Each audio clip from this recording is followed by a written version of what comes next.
Much of Christopher Cox right now as he's trying to address some of those issues. And here comes President-elect Barack Obama taking to the podium. Along his side with the Vice Presidential, the new Vice President, Joe Biden. Thank you very much, everybody. Thank you very much. This morning we woke up to more sobering news about the state of our economy. The 240,000 jobs lost in October marks the 10th consecutive month that our economy has shed jobs. In total, we've lost nearly 1.2 million jobs this year, and more than 10 million Americans are now unemployed. Tens of millions of families are struggling to figure out how to pay the bills and stay in their homes. Their stories are an urgent reminder that we are facing the greatest economic challenge of our lifetime, and we're going to have to act swiftly to resolve it. Now, the United States has only one government and one president at a time. And until January 20th of next year, that government is the current administration.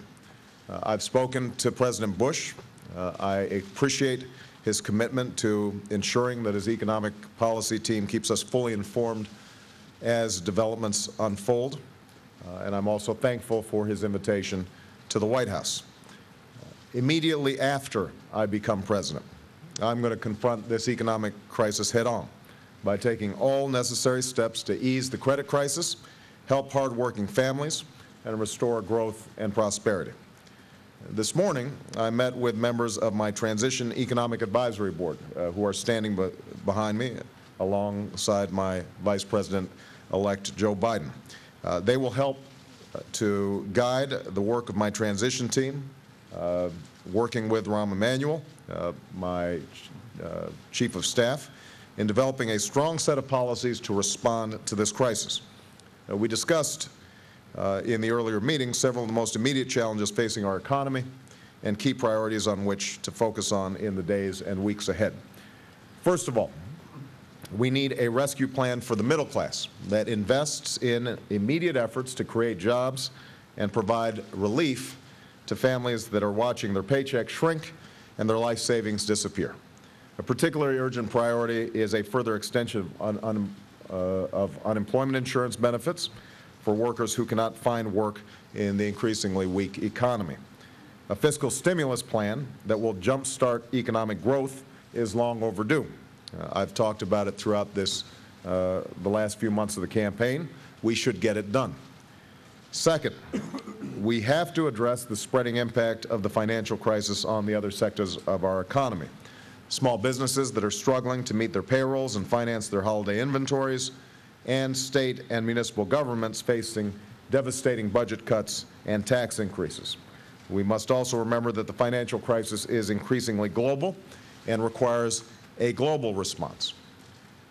The news coming out of the auto industry this week reminds us of the hardship it faces, hardship that goes far beyond individual auto companies to the countless suppliers and communities throughout our nation who depend on a vibrant American auto industry. The auto industry is the backbone of American manufacturing and a critical part of our attempt to reduce our dependence on foreign oil. I would like to see the administration do everything it can to accelerate the retooling assistance that Congress has already enacted.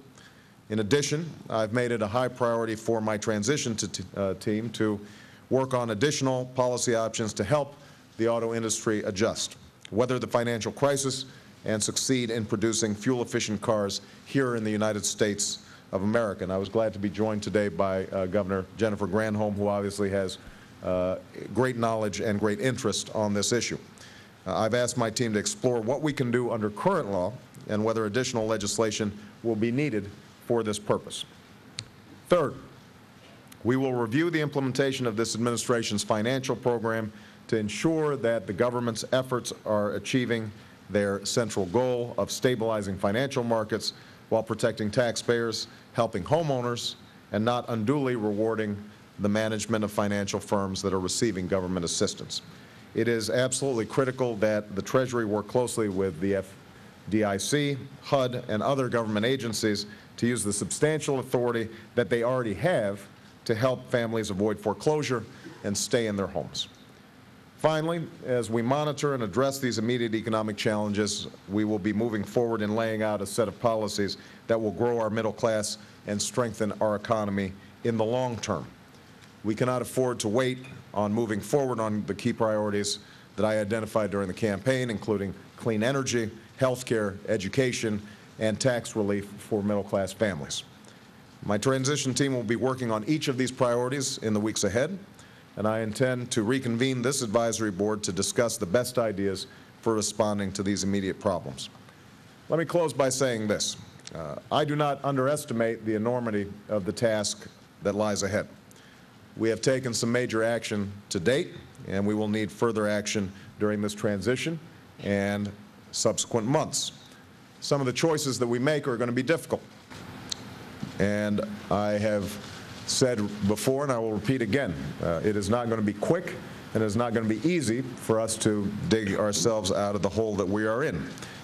But America is a strong and resilient country, and I know we will succeed if we put aside partisanship and politics and work together as one nation. That's what I intend to do.